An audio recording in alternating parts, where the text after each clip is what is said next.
everyone, this is Teacher KB and welcome to my channel. In this video, you are going to learn how to identify equal ratio or what we call proportion.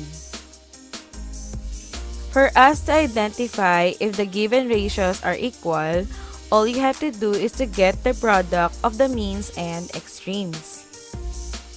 Take note that if the product of the means and extremes are equal, the ratios are proportion. If the product of the means and extremes are not equal, the ratios are not proportion. In this example, we are going to identify if the two given ratios are equal or proportion.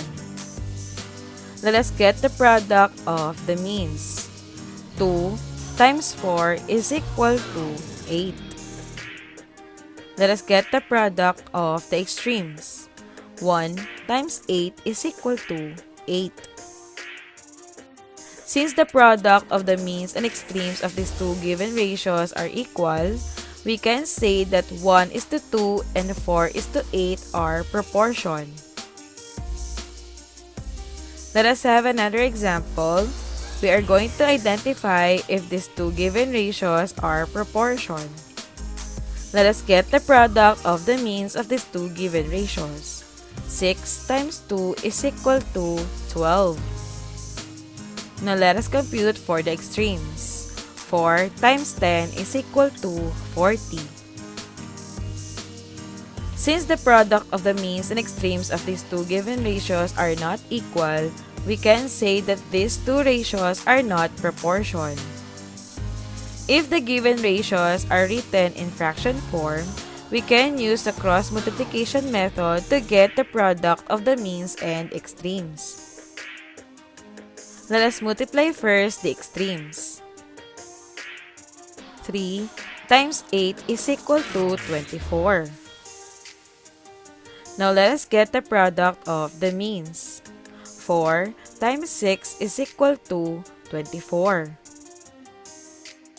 Since the product of the means and extremes of these two given ratios is 24, we can say that 3/4 and 6/8 are proportion. Now let us identify if these two given ratios are proportion. Let us get the product of the extremes of these two given ratios by doing cross multiplication.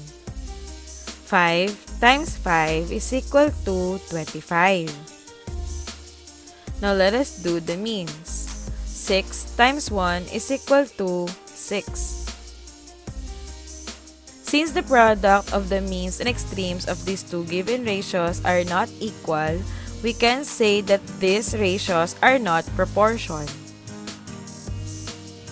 Remember, to identify if the given ratios are equal or proportion, all you have to do is to get the product of the means and extremes. Take note, if the product of means and extremes are equal, the ratios are proportion. If the product of means and extremes are not equal, the ratios are not proportion. Now let us have some practice on what you've learned in this video. Identify if 4 is to 5 and 16 is to 20 are proportion.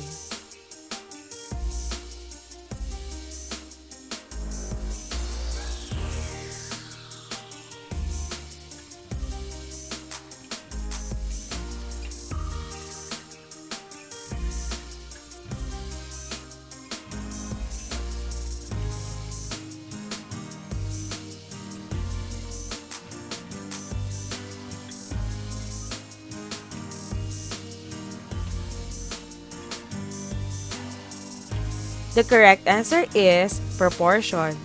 The product of the means and extremes of these two given ratios is 80.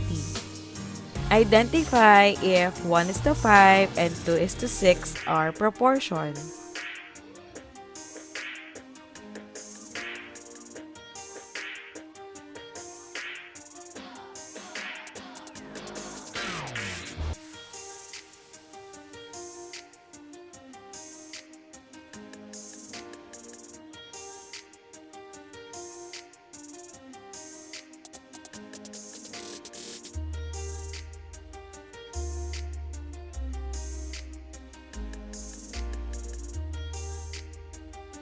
The correct answer is not proportion.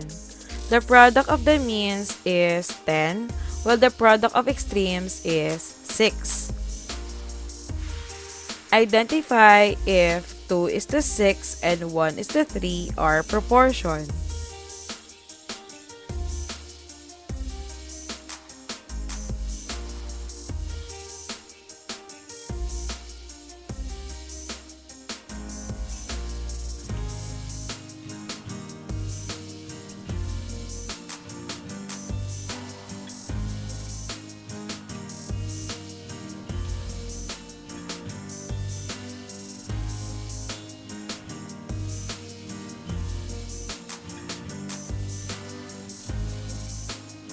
The correct answer is proportion.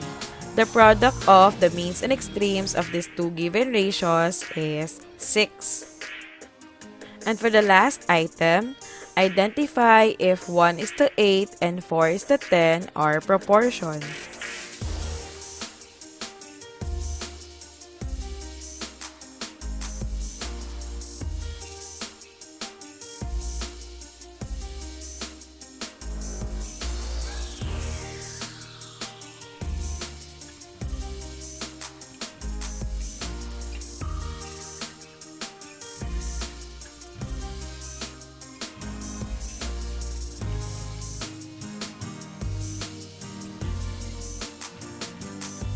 The correct answer is not proportion.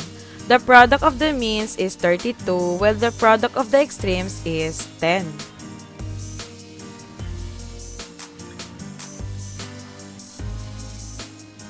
Did you enjoy the lesson?